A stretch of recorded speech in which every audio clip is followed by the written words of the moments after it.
Hey guys, Ruby here with Unorthodox Aquatics, and I actually have something really cool to talk about today. May not seem like it at first, but it actually really is. So let's take a look.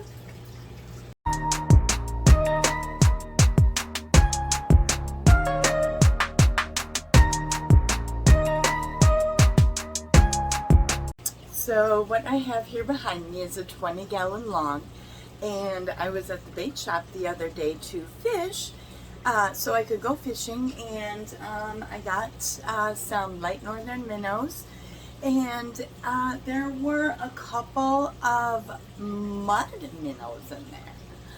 And it may seem like a dumb, boring old mud minnow, but I threw them in a tank, and they're actually really interesting fish with some really interesting facts about them. So let's take a closer look at what these guys look like.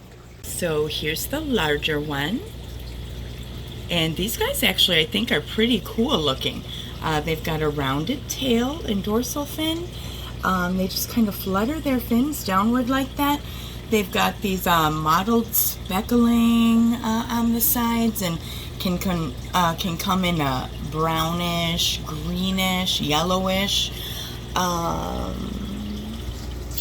Here's the other one. Oh, where did he go? Hiding from me. Here he is. Cool coloration on the side.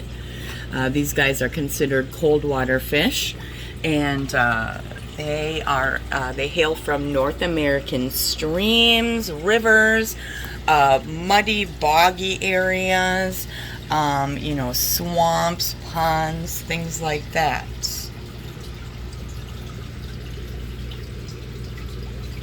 Here's the smaller guy. So these guys get around 3 inches in size and are interesting to keep in an aquarium also. An interesting fact about these guys is that they can sustain in very low oxygen levels in water conditions that are less than favorable for other fish. They can basically live in a dumpster. They like softer, silty, muddy bottoms. They can burrow tail first to elude predators, so that's something interesting about them too. These guys are preyed on by practically everything that is in their environment. Birds, snakes, other fish, things like that. They themselves eat like insect larvae, zooplankton, small fish fry, things like that. Invertebrates, and these guys are actually similar to bullheads, where they have like a gas bladder.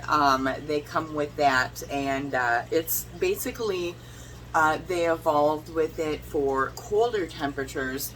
So if there's ice in the water, they can breathe from air pockets actually between the ice and the water. So that's pretty cool. These guys can sustain a wide variety of environments. Probably maybe the easiest fish in the world to keep. I don't know. No, but still super interesting. So basically I would say these guys should have a 20-gallon minimum. That should be sufficient here for 2 of these fish. So they should be kept with other natives or fish that need the same aquarium requirements as these guys. They're more of a fugitive species, and what that means is they live in rather extreme or atypical water conditions and environments, compared to other fish and things like that. These guys do not migrate. So, in fact, studies on the mud minnow have actually been done with tank mates, and being with other species in a small confined area, and it was shown that they actually do better with other species in the tank than just other mud minnows or species specific tanks.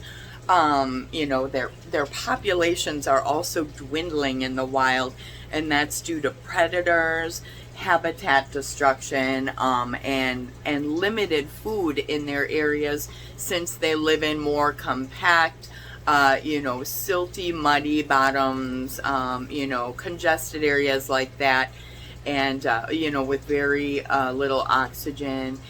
So finding food that is compatible for that environment as well may be difficult for them.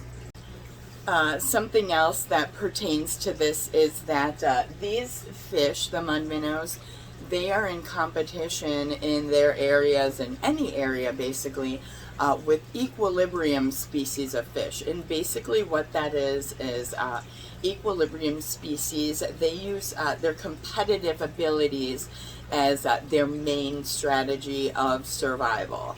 Whereas the mud minnows, they use dispersal, which is basically the breeding instincts and the internal instinct to continually reproduce. So that's kind of an interesting thing as well. Let's just take one more look here before we conclude our video.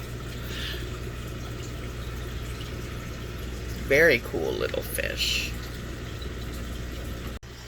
Well, guys, this has been me again, Ruby with Unorthodox Aquatics, and that was our pretty exciting adventure into the mud minnow. May seem like just a basic bait minnow or whatnot as a native species, but some very interesting and cool facts about these guys, and thank you for joining me. So I will see you next time, and you guys have a great night. Bye.